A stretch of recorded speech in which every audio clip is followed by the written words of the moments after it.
Hello, I'm Professor GM, and I would like to say a few words about the Mozart Concerto No. 3 in G major, Concerto 216. Mozart is deceptively difficult. It seems to be not so difficult at first, but the more you play it, the more you realize actually how hard it is. And why is that?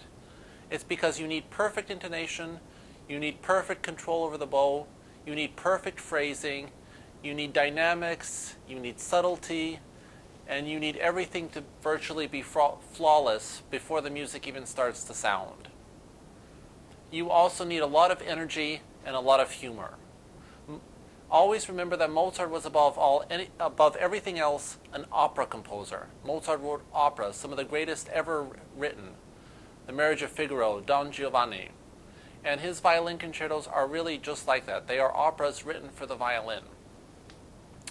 So when you start to practice Mozart Concerto No. 3, I would advise right away using the whole bow, getting a lot of energy into this opening theme. Stopping the bow slightly before the 16th notes and making sure whenever you have a note or two notes that are slurred that the second one is always less than the first. Let me just play the very opening for you.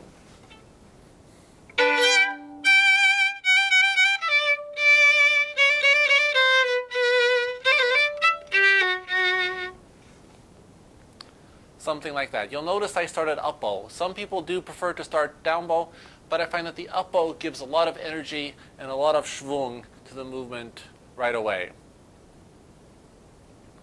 Later on, you have faster 16th note passages. Just be very careful of the string crossings when you have things like this.